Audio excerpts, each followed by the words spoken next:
essa necessidade? Como explicar essa necessidade para uma população que a gente vê, especialmente no Paraná, hoje se rebelando contra essa PEC 241?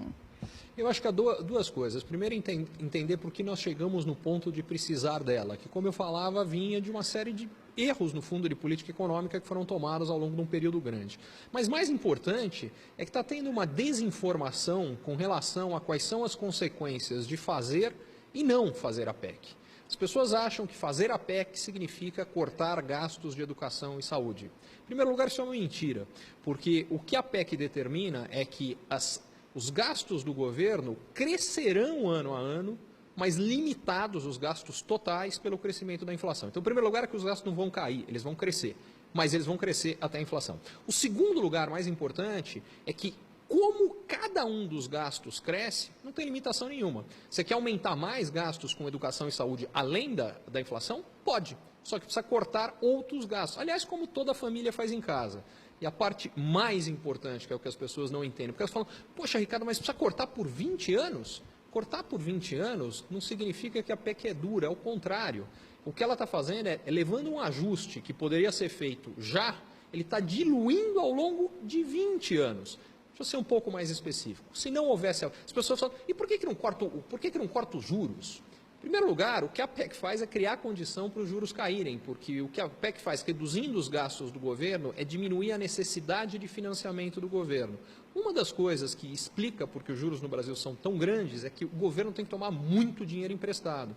O que significa que a procura por financiamento é grande, o custo do financiamento, que é a taxa de juros, acaba sendo alta. Sendo específico, o governo vai ter um déficit de 180 bilhões de reais nesse ano.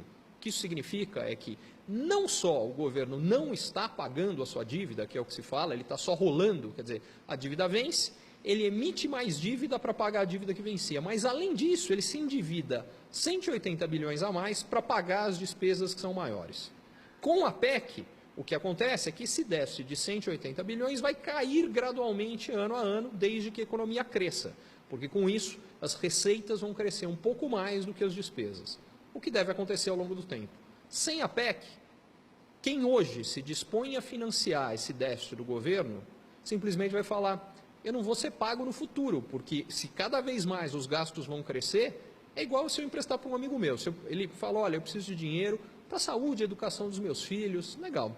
Aí no mês seguinte eu estou vendo que ele não só está gastando com isso, mas ele está gastando com festa, com viagem, com um monte de coisa, e ele continua gastando. Chega uma hora eu falo, sinto muito, eu não empresto mais para você.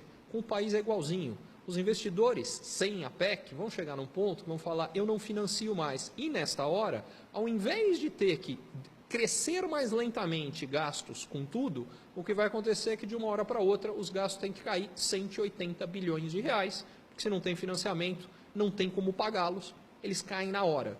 E aí sim, a gente vai cortar a saúde e a educação. Então, o que é engraçado é que as pessoas acham que a PEC vai levar a corte de gastos com a educação. Sem a PEC é que os gastos com saúde e educação vão ser cortados.